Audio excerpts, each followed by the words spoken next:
soal pengkhianatan itu ke belakang sampai keluar lagi tuh. Wah, sama pasangannya juga dulu mengkudeta Gus Dur. Berkhianat juga pada Gus Dur. Itu narasi yang kemudian disambung-sambungkan. Tanggapan Anda soal itu, Gus? Narasi itu tiap 5 tahun selalu muncul. Setiap pemilu dimunculkan, disiarkan. Tentu musiman lah, saya bilang itu musiman. Tetapi tuduhan saya berkhianat itu sama sekali tidak beralasan. Bahkan ada yang bilang saya kudeta.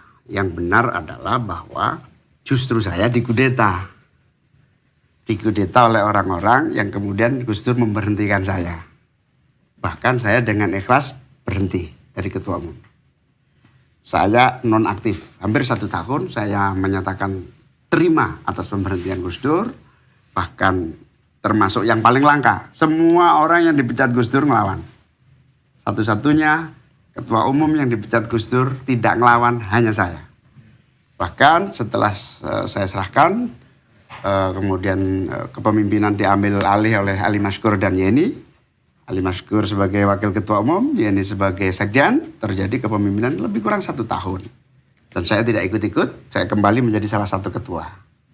Nah, dalam proses kepemimpinan Ali Maskur dan Yeni inilah, itu hasil kudeta terhadap saya.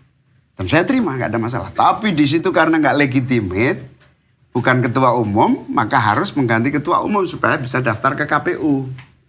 Karena harus daftar ke KPU, maka yang sah di KPU adalah tanda tangan saya sebagai ketua umum dan Yeni sebagai sekjen.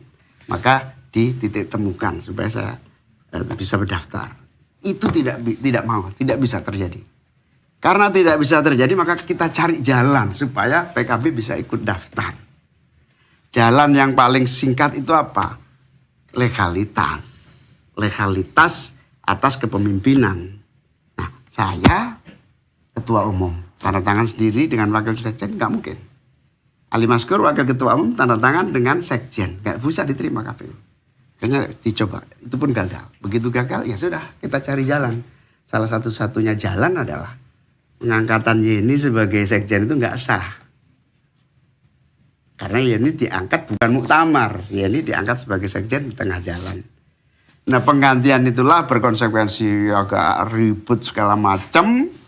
Nah, ini jadi cerita keluarga ini. Karena itu tudingan yang kemudian diarahkan. Ya, saya sebetulnya nggak ingin ngomong urusan keluarga, ini urusan satu. Ini urusan rumah. Partai kan, Gus? Iya, urusan partai. Makanya saya bilang begini, hiruk pikuk itu terjadi, nyaris PKB nggak ikut pemilu. Bahkan pengambilan nomor nggak sah.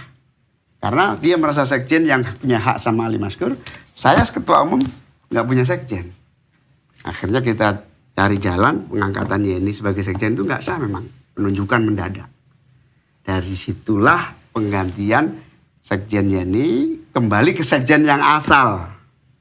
Namanya Lukman Edi. Di situ KPU menerima. Akhirnya sah bisa ikut pemilu. Tapi udah remuk kita, udah macam-macam. Nah, justru yang kemudian sampai hampir kacau itu, hampir gagal ikut pendaftaran itu, Gus Dur manggil saya. Gus Dur malah kaget. Saya nggak nyangka kamu mau saya berhentikan. Mau, Gus. Buat apa saya berantem? Capek. Sudah berkali-kali kita ini berantem. Ya sudah, kamu bikin surat pengunduran diri sekarang. Saya, ini sudah ada draftnya. Siap, saya tanda tangan. Saya tanda tangan surat pengunduran diri agar semua smooth. Apa yang terjadi? Semua orang belum tahu. Surat pengunduran diri yang sudah disiapkan Gus Dur, saya tanda tangani agar bisa jalan di KPU.